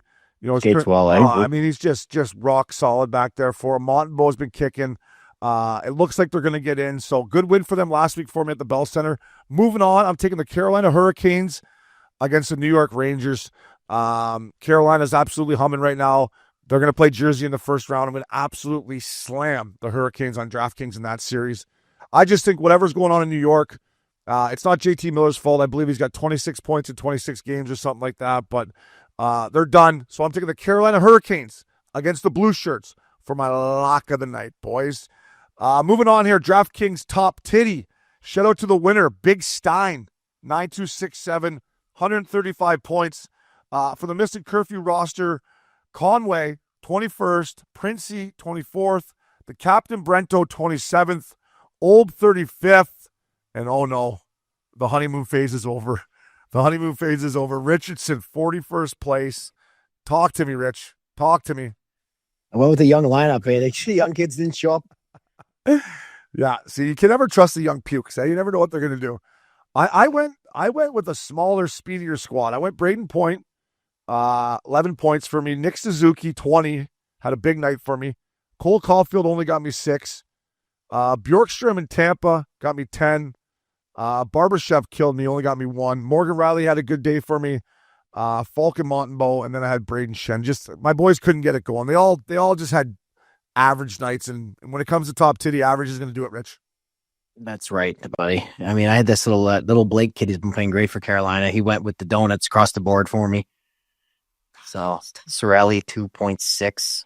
Yeah, I didn't. It's just an off night with some young kids still developing. Hopes. Give him a chance, yeah. Hey, give him an opportunity. This Give time them 8x8. Give them 8x8. They'll get going. Yeah, you're like, hey boys, back to the jungle you go. Hey, step in my office. You're all going back down. Thanks for coming, boys. Enjoy those bus rides. So, top titty, get in, boys. Stay on the salary cap. Like I always say, the more you beauties play, the more American dollars up for grabs. Before we go to break, let's not forget this show is presented by DraftKings. DraftKings, the crown is yours. We'll be right back, boys. Welcome back to Missin Curfew. Get this guy a Labatt Blue. Get this guy a Labatt Blue. Brought to you by Labatt. With Labatt, you can buy beer and get gear. Go to their website, snap a photo of your receipt, and upload it to gain points towards exclusive merch. Any size, any product, anywhere you're buying Labatt. Sign up at rewards.labattusa.com. Boys, Masters weekend, springtime. Sounds of summer, eh? I opened a beer yesterday on the golf course. Sounds of summer. So get the Labatt Blues in you, boys. Playoff time. There's nothing better than playoff hockey and an ice-cold Labatt Blue. I'll go first, boys. I'm dishing out 3 beers here. I know this was a couple weeks ago, or last week, sorry. Cale Makar, 30 goals. First D-man since Mike Green, who me and Richie play a lot against. And, those Washington Capitals power plays back in the day with Greener working up top like Makar were lethal. But 30 goals as a defenseman is unbelievable. This guy is hand down the Norris Trophy winner. I do believe he should be a finalist for the Hart Trophy. Cale Makar, get yourself a Labatt Blue. Swishy, imagine getting 30 in the National League as a D-man. Fuck, that would feel good.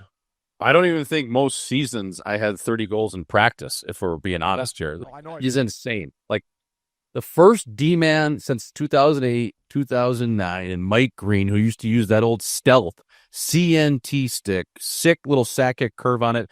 You know the cool thing about both those players, Obi? They kind of had similar style where they rocked the tongues up and just a little bit of baby flop, both just silky smooth skaters and such unbelievable ability to glide on the ice. So, yeah, man, 30 bunks, like, that's elite company, my friend. Insane, isn't it? Right? He's my favorite. He might be, him and McKinnon are probably my 2 favorite players to watch. I want them to do a poll. I want them to ask all 32 GMs, who would you take right now if you could have the first pick of anybody in the NHL? And I want to see how many GMs would say Cale Makar. Like, I want them to do that. Should we do it? Probably would be who I would take. Cons, email all 32 GMs and say, who would you take? McDavid, Makar, McKinnon. I mean, for me, it's Makar, man. We'll get Ryan Smith to make us a little survey. Yeah, there you go. Qualtrics. There you go. Dubas would take Mike Bunting, but everyone else, I think, would go with Cale Makar. Kyle Dubas, who would you take? Goodwill Bunting, as Swish says. We'll take Goodwill Bunting. That guy. Oh, he traded for him 6 times. Yeah, Swishy, speaking of Michael Bunting, or as Goodwill Bunting as you call him, I'm watching this guy in Nashville and his celebrations on some of these goals he's scoring. He's jumping in the glass. I'm like, buddy, you're on the worst team in the Western Conference. Like, just put your hands up, go down the bench, give the boys the knuckles, and go line up. Like, if you're in a playoff race, fighting for the Central Division or something like that, jump in the 10th row. But when you're dead last and you're scoring in front of a half-empty barn at Bridgestone, I don't need the soccer jump in the glass, Swishy. 100%. I mean, I agree. Every time you score a goal in the National Hockey League, it is an honor. Still the best league in the world. But, Rich, you probably just put your head down and go through the line, no? Yeah, you're probably what I would just say. Whatever Stamkos is doing, I would think. Yeah. I mean, still, I like Bunts. Like he was in Arizona when I was with a little bit. He's a nice kid, but I couldn't say, if I was on the bench, I'd be like, "What are you doing, kid?" If I was on the other team, I'd be like, "Settle down, Settle down. Come on, buddy. Like, it's season's over. You stink." Listen, You know what I mean? totally. And I would probably take Mike Bunting on my team, right? He'd be I'm not saying that. yeah. No, I'm kind of. You say he's a good guy. Like, I would take Mike Bunting on my team probably. Playing against him, I would want to abuse him. Like, he would be on my radar every single night. Like, there would not be a night where Michael Bunting was not getting some kind of lumber from me. And that's just, that's the way Oh yeah, I know. Yeah, he's I play with him in Tucson. He's unbelievable. He's the best guy I've ever seen that I played with. I mean, obviously Marchand is similar fashion, but he's like the best rat I've ever played with. And he's a good dude, like Richie said. I really like Bunts. Yeah. His ability to get under your skin. Oh, it's like guys would literally want to kill that guy, and he somehow just kind of like squirm out of it. Well, he's a little bit of a flopper too, right? He embellishes everything, so you like really that makes you even more mad at him. But He's a guy definitely. I never really got to play against him too much, but he's a guy like you're always like, I'm gonna get this guy in a Charlie Checks tonight. Somehow I'm gonna track him a shift. You know what I mean? He's the type of guy that like if it's a 50-50, I can hit this guy or not hit him. 100% of the time you're hitting him. It's like you're never gonna let Michael Bunting off the hook anytime you play against him. Or that would be my mindset against him. But that does make him effective. Let's like that's those players are hard to play against. Are effective in the right way, right? And let's be honest, he probably would have sucked me into a couple dumb penalties. Oh yeah, for sure. I would have taken a couple dumb-dumbs, came back to the bench. Coach would have been like, Obi, stay in the fucking box, man. You're killing us here. So he would have been effective against me, but enough. I'm just saying when you're like, just raise your hand. You don't need to jump in the glass. Yeah, you're out of the playoffs, but you're don't need any pumpernickels. Yeah. Just everybody in Nashville wants the season to end, and they don't want anyone to notice them anymore. And I would just advise Bunting the same thing. So moving on, get this guy Labatt Blue. Nikita Kucherov, 4 straight 80 apple seasons, boys. The only other guys to do that are 99 or in coffee. Kuch continues to just play the game at his pace. Anytime he has a puck on his stick, it's the game obviously goes through him. Him and Point right now are nasty. I'm looking forward to watching Tampa in the playoffs. I do think they can make some noise. But Richie, when you see that 80 assists for 4 straight years, 99 or in coffee, I mean, Kuch is that elite. Yeah. I mean, the way he passes the puck is so crazy. Right? Like, again, we talked about the PK the other day, but the PK against him, he seems you know that he's going to seam you through the seam, back to Stamkos back in the last 12, 15 years, and you still can't stop it. I know. Right? You know what's coming. Every coach is like, don't get seamed, and then they'll seam you. You'll seam you again, and then it's in the back of the net, and it happens, and you can't stop it because he looks off, sucks you in, and then it's in the net. Can't get double seamed. Can't get You can seam once. Can go through there once. One. Can't fool me twice. You can't come back through there. Can't come back through there. That's how good those. He was. He would look you off, and then you move your stick just a smidgen, and it'd be by you. So, wow, it's impressive. I mean, he's my favorite player to watch in the league, boys. We were sitting there. It was a couple of weeks ago with John Cooper. I'll name drop, sure, why not? But we were sitting there with Coop, and I was like, this guy, he'd be my number 1 overall pick in terms of just a half-wall guy, a forward. We were comparing, apples to apples, big-time players to big-time players, not with Coop, but me and you just sitting there having a whiskey. And you were on Team Michael. I was Team Kucherov. Kucherov, to me, is the best half-wall player we've seen in the last 15 years, and that's no disrespect to Patty Kane. I just think the way he can paint over there is Picasso-like. And he's one of my favorite players. And I still think playing in Tampa Bay, even winning 2 mugs, he's still underappreciated somehow, some way. I'm going to say this too. With the cap going up, finally the Lightning are going to have a little room to breathe to make some moves.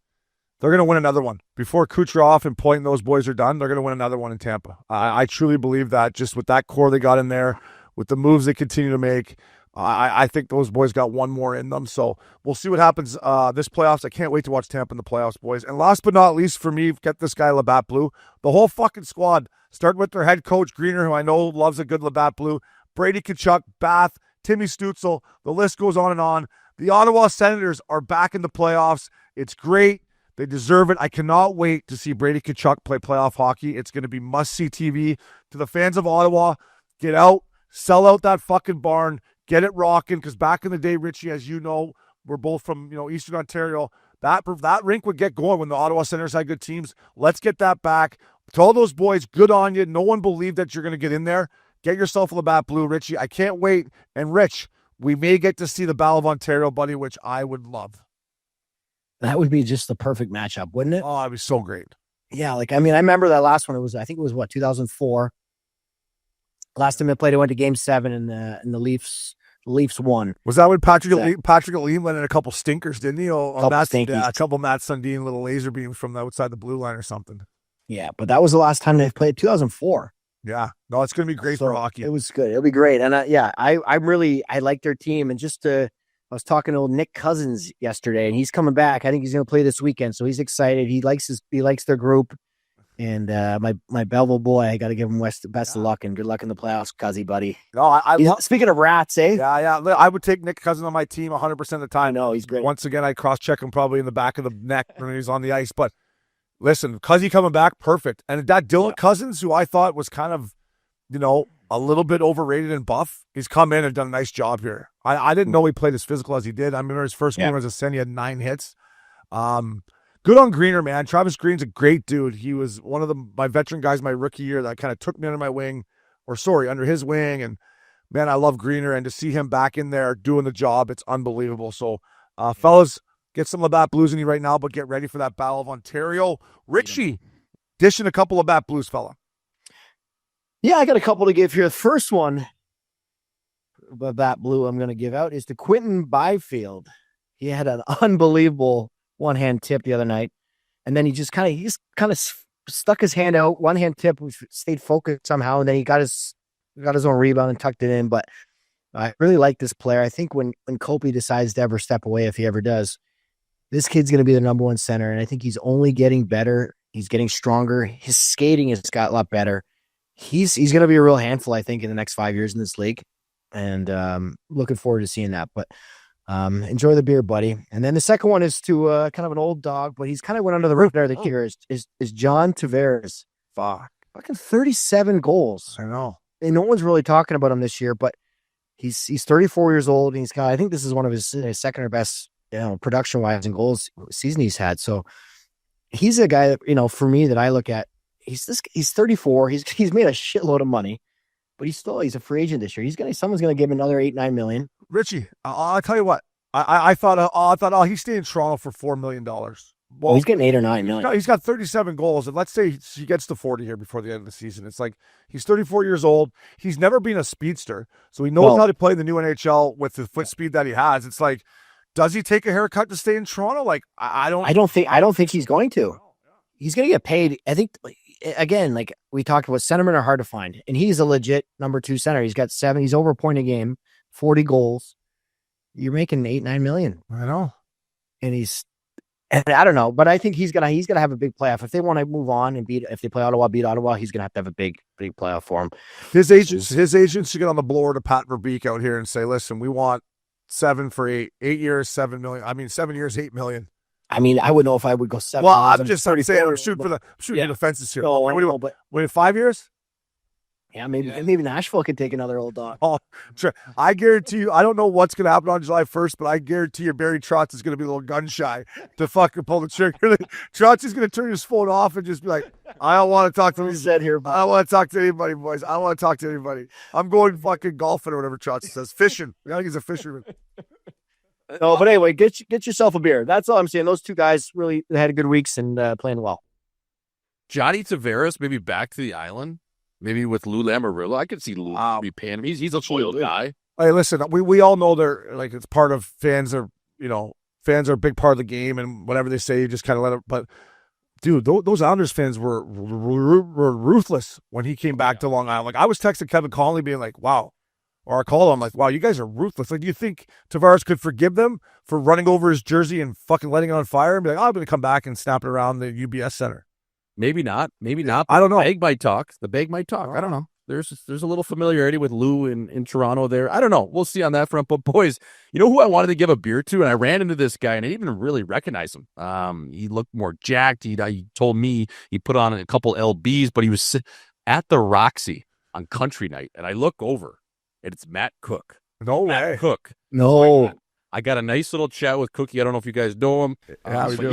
Yeah, he's from Belleville, buddy. Sterling. So, yeah, he's a Belleville boy. I mean, we'll talk about a granite chin back in the day, run around, hit anyone. But I was asking him, I was like, Cookie, like, man, like, I used to love your game. And, you were a full-on criminal on the ice. He goes, oh, no, not a criminal. I was a 30, 40-point guy. I'm like, yeah, I know that. But you were on the ice, and you would just be running around. And he looks at me with, like, this death stare. And he goes, kid, when I was on the ice, nobody was safe. I was like, yeah, that is right. So, yeah, he was a good chin, man. I talked to him just briefly, 5-10 minutes. But, yeah, Cookie was at the Roxy on Sunday night. So it was cool to run into him. I don't know if you guys know him, but you'd be a good guest to get on. He was 1,000 games. We know him super well. He skated with us in the summers and stuff back home. Yeah. Yeah. It looks scary, man. Yeah, scary. I played with his younger brother, Steve Cook, for the Queen Red Devils. Hey, shout out to the Queen Red Devils, Mitch. She's now or never at the Wally Dever, eh, fella? She's now a police officer now. Is he? Yep. That's good to know if I ever get pulled over. Boy, fuck, you got his number? Holmes here. I'm in a pinch down by fucking the cabaret, buddy. Come to the Elva Club. Fuck, I zigged when I shouldn't zag. I didn't know she was a one-way. Come grab me here. But Matt Cook, in all seriousness, one of those guys, like Richie says, when we were skating, He'd come back for a little bit in the summer and come out in his Vancouver Canucks NHL gear, and you're like, we're playing junior. You're like, fuck, there's Matt Cook. And it kind of made you believe, like, okay, he's playing in the NHL, why not us kind of thing. And playing against him, I hated him, wanted to kill him. But another guy I would have taken on my team any day of the week because he played hard. And like you said, you didn't know what Cookie was going to do, Rich. And there's something to be said for that. It's tough on your wallet, but it's something to be said for every guy in the league doesn't know what Matt Cook's going to do. And he did have that ability to scare people at certain times. And he did. He wasn't like overly physical. He just had that element of like he could hit you from behind. He could elbow you in the face.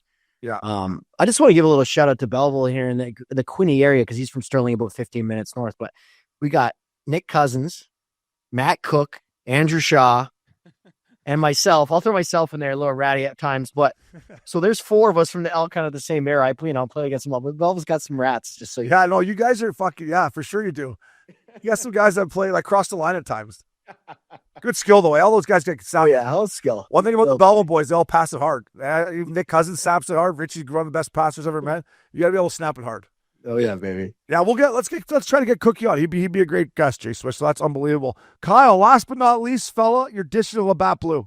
Yeah, just a quick one, boys. Karel Vamelka, the goalie over for the hockey club. This fucking kid has played 21 straight.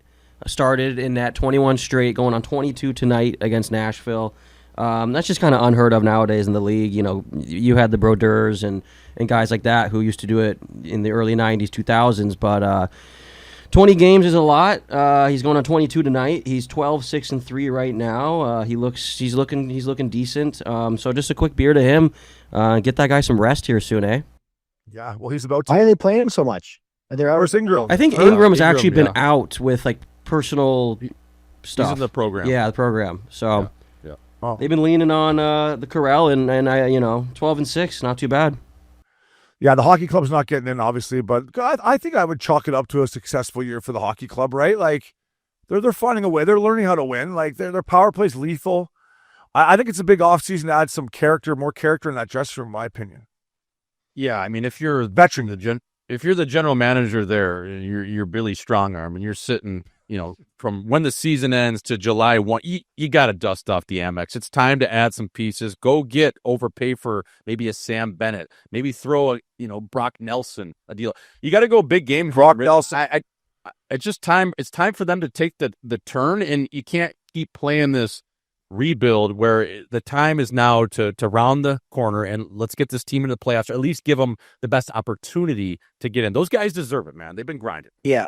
Well, like just saying, like, Billy Boy's been with the GM for probably six years now at least. Yep. Yeah. So a while. He's been selling this rebuild for a long time, right? He's done it. I think he's done a pretty.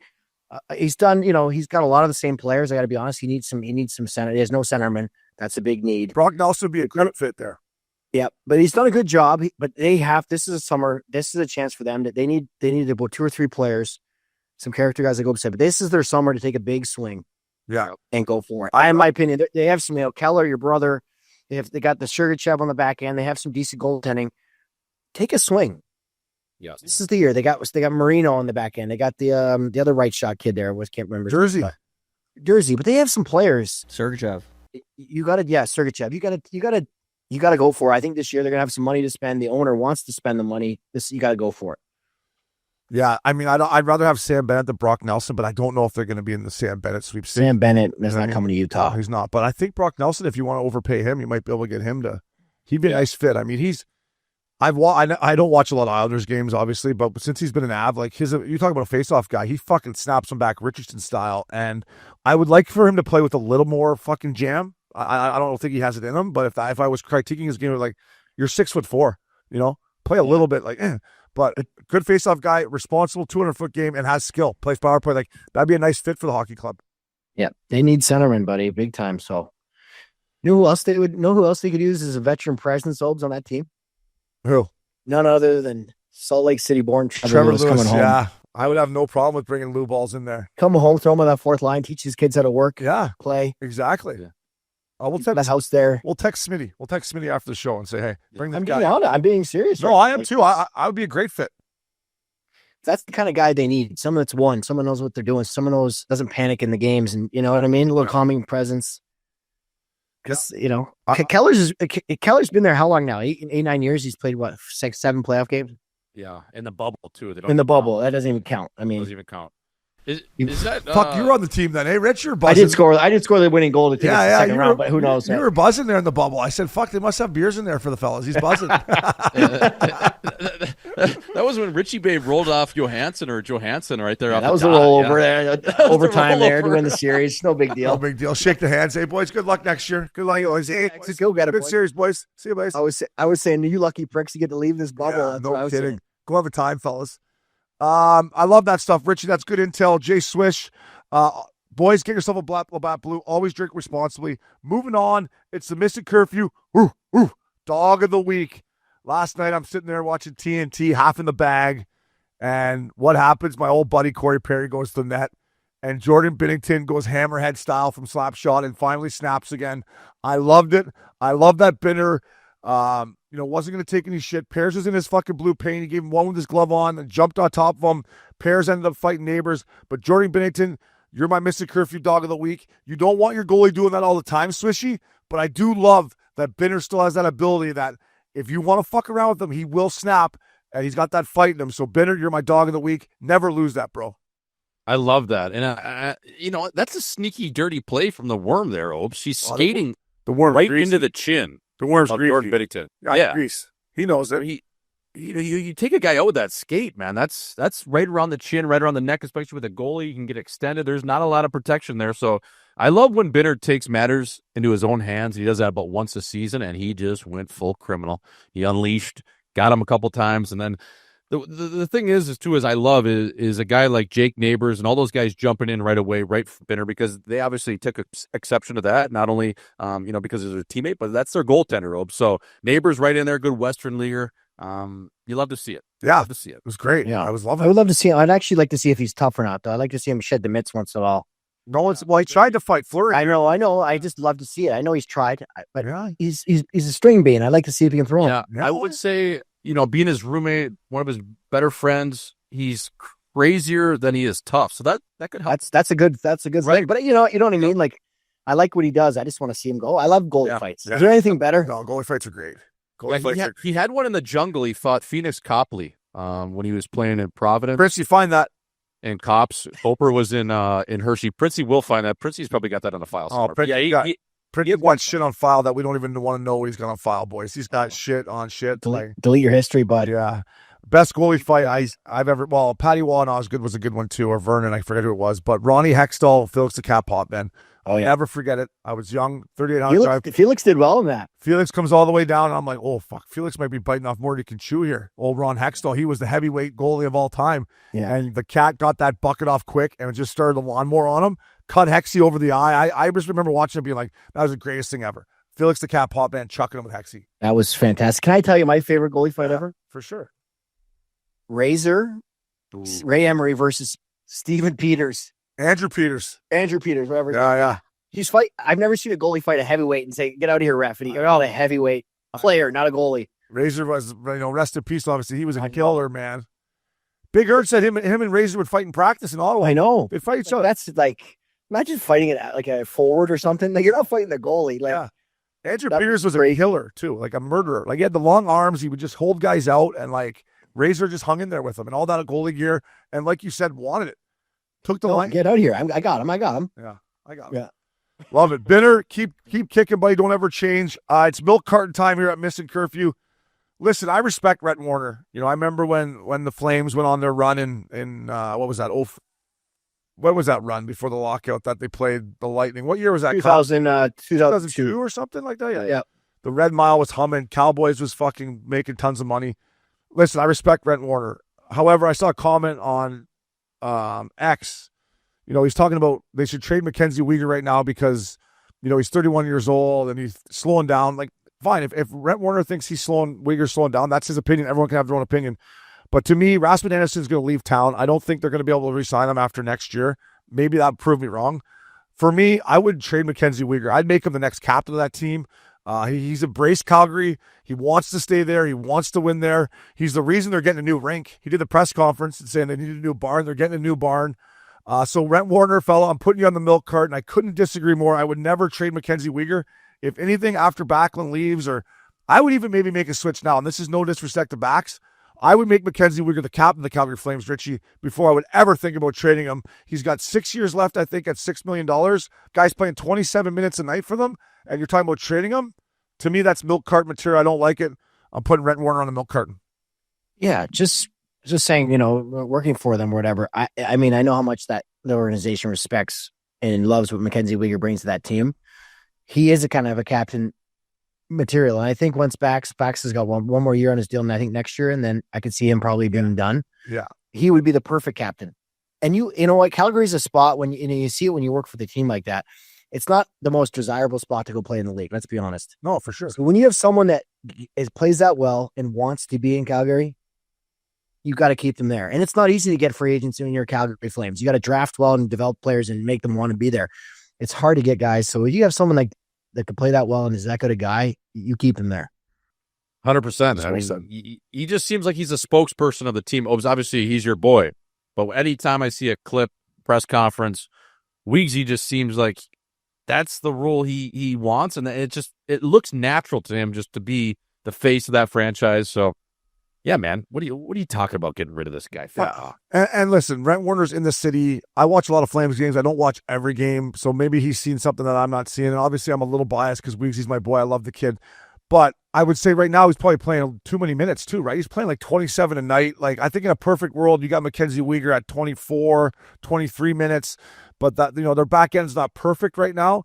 I do love Rasmus Anderson as a player, but Kevin Ball, I mean, he's a work in progress. Bean, I mean, he's not perfect at times. It's like without Mackenzie Weegar, you're not in a fucking playoff race here, boys. And listen, I respect Rhett Warner, but that's the problem with Canada in general. Is like they have an ex-Flame who played hard that wants to stir the pot, saying a kid that wants to be a Calgary Flame, that plays hard every night, that you want to get rid of him. Like, why are you even stirring the pot?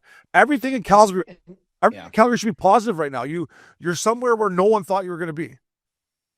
Yeah, it's perfect. But you said he wants to be there. He makes $6 million, by the way, and that's underpaid for him. Yeah, I know. He's probably you probably want him playing 21 minutes a night. Yeah, 22, 23, 24, like whatever. He's a top four. He plays, but you can't. That's a lot of minutes, right? He's not Makar. You can't. No, he's not playing 30 minutes. He plays a heavy game too. In his defense, the Calgary Flames, the way they play, like I watch Weegsy play. Like watch next time you watch, like he's in a battle. He's battling the corner. He's battling the front. Like he's battling to get it out. Like. Every game for him is a fucking battle, and he's battled his bag off the entire season. And I do still think he should have made Team Canada for the year he's had. But I don't know. I just don't like that ex-players, especially when everyone's having a good year. I know there's, you got to talk about something. Believe me, I know that we have our own podcast, right, fellas? But I would draw the attention to somebody else than Mackenzie Weegar is all I'm saying. So, Warrens, Yep. You're on the milk carton, fella. No disrespect, bud. Moving on here. We can't officially take him off the milk carton just yet. But I'm about to peel his picture off. Like, I got one corner peeled off with that sick flow that he's got. He speaks better English than I do. Gabriel Landeskog is down in the jungle with the Colorado Eagles. He's on loan. He's going to play a few games. Everything that I've heard coming out of Denver is he looks good. He's full on practice, obviously good enough to go down to the jungle and play. I don't know what type of player he's going to be, boys, but I can't wait to take Gabriel Landeskog officially off the milk cart because I even though he could have went out as a Stanley Cup champ the last game he played, too young. I want to see him back, and I hope that he can just be, even if he's 80% of the old Gabriel Landeskog or 7. I just hope he can be an effective player, Swishy. Yeah, does he got the red quarterback jersey down there in the jungle? Because boys, it'll stop taking it. Yeah. No, good point. And runs at this guy, right? Like, just let him get back to his game. Let him get his reps. It's going to be somewhere in between a practice and the National League. So don't be taking runs at him down in the jungle there. Just let him get his reps. Let him feel a little contact. Roll off the pile. Hopefully he can get up to that game speed. He's going to be chaotic down there in the jungle. But how sick would that be, boys, if we saw him come back just for even that round one at some point? That would be unbelievable. Yeah, you gotta think, Richie, he's eyeing game one, right? Like if he's down there right now, you gotta think in a perfect world, he's there for the start of playoffs. Yeah, I would think that would probably be the plan, right? Get in some game action and to see how you feel. I mean, he's been out 2 years now? 2 years, buddy. Over 2 years. I know that's even for a great player, that's not easy. And who knows how his body, he must be feeling pretty good, but to get into game action, take some hits, get to give some, That's a big difference. Yeah. No, it is. This guy is such a good person, always, isn't he? I love him. He's honestly one of the best guys you could ever meet. Yeah, Landy's the man. I mean, I remember when we drafted him second overall. I played in Kitch, and he comes in and he's speaking just perfect English and great looking kid and saying all the right things and fucking finishing his check. And he comes up to me. He's like, "Obi, I want to learn how to fight." I'm like, "Are you what? Who is this kid? Like, you sure you're from Sweden, buddy?" Like, it was just unbelievable. I'm like, "Don't you worry about fighting. Like, just play your game." But I mean, the rookie year he won the Calder, and we named him captain the next year, which, looking back, I don't know if that was exactly the right move. It's, had you retired, but yeah, he's a man now, but when I played with him, he's a great, great kid, and I just want to see him back, and I know everyone in Colorado and Denver wants to see him back, so as Jay Swish says, leave him alone down there. Don't be taking runs at him. Yeah. Don't be taking runs at him. And just from like a fan perspective, that whole show he's doing and the behind the scenes, it's been great. Just to, we don't know what these guys are like. We don't know what they're like with their families, and we've learned a lot about them and seen a lot of cool footage. So just shout out to that. Yeah, who's playing too many minutes right now in Colorado? If you want to talk about too many minutes, Eric Johnson is playing a few too many minutes. They're getting him up to speed, I think, Holmes. They're just trying to get him in shape for playoffs because they're going to need him. Yeah, okay. That's what I think. He's playing. He won't be playing that many minutes in playoffs. See, how come coaches never played me more to get me in shape? I never got that. I never got, "Hey, Obes, we're going to play you 24." They just saw you on the bike. They said, "Obes, guess what? You're not playing. You're in the fat club. Go get bag skated and do a 45-minute bike, and then you can't eat any food." They were never like, "Hey, Obes, we're going to play you 22 tonight, get you in shape for playoffs, Phil." How's that feel? I've been like, "Fucking race, let's go, boy." Because they know you'd be fucking throwing sauce everywhere and trying to Going to your backhand. PP2? I'm on PP2. All right, what are we working, boys? I can. That's why, because you take too much of it, Elvis. You know how you. I would, Richie. You give me an inch, I'll take a fucking mile out there. I'll be going D to D, hinge, back to D, over the winger. Hinge it again. Hey, Fishy, here you go, bud. Take a little backhand sauce to you, fella. But yeah, listen, boys, everything everyone said there. Landy, we wish you the best, buddy. Hope to see you in the playoffs. It's the Jägermeister Iciest Shot of the Night, presented by Jägermeister. Serve it cold or don't serve it at all. Jägermeister. Damn, that's cold. For more, visit Jägermeister.com. Always drink responsibly. Boys, we're going back to Buffalo. Tage Thompson, who's having an unbelievable year, comes in on a breakaway against the Boston Bruins. Great pickup for him. Comes in, dusts it off, backhand, spink dink. Unbelievable goal. It's our Jägermeister. Damn, that's cold. Iciest shot of the night. This guy's got sick skill, sick hands, unbelievable goal. And Buffalo has a lot of problems, but this guy's not one of them. That is skill, Richie, to go in there like that, dust it off, spink dink. That's the iciest shot of the night. Yeah, unbelievable hands. He lives in Scottsdale in the off season. Him and his brother, and I got to train with them the last couple of years of my career. Just amazing people and amazing family. But the hands this guy has for a big man, right? Honestly, God, like playing 3-on-3 and the 4-on-4, mess arounds in the off season. I've never seen anything with someone that big and tall that you can't like. The hands are so silky. His shot, he's got the smallest little stick. If you ever watch him play, his stick is so small, but he's got the tightest little hands, and he's an amazing player. And I'm cheering for him. Like, I like this kid. He works his balls off, but he's got to be getting sick and tired of that situation. I was just gonna say. I mean, they better figure it out quickly, or he'll be knocking on the door saying, "Okay, here's my teams, or here's where I want to go. Let's get it done." Right? Like he's that good of a talent, and we're not to mention the one timer he has. What's the tongue circle? Right? Like heads up, you don't want to get in the shooting lane on that one, Jay Swish. Yeah, and the biggest thing, I mean, they've made a ton of bad signings there, and that's the one that's really good. 7x7 or 7 and a hook he's at. But Richie, you mentioned the hands. You mentioned the hands, and the biggest thing I see when, especially, he was a kid that came up through St. Louis and even skating with him down here is the range of the hands. Like he can take the puck all the way across his body so quickly. Like a lot of guys with really good hands, it's always in tight, kind of in that little triangle area. But the way he can pull it, just side to side like that, change the crazy, angle, man. Change the angle. Yeah. And he's like he's sucking in on a toe drag, and he can move that thing like 6 to 10 feet all in one motion. It's so quick. Yeah, it's scary. No, he's the real deal, and for all the shit that's on in Buffalo, he's had a great year. So that's the Jagger Icy Show of the night, boys. Jay Swiss, Richie Fella, thank you, boys. Enjoy your Masters weekend.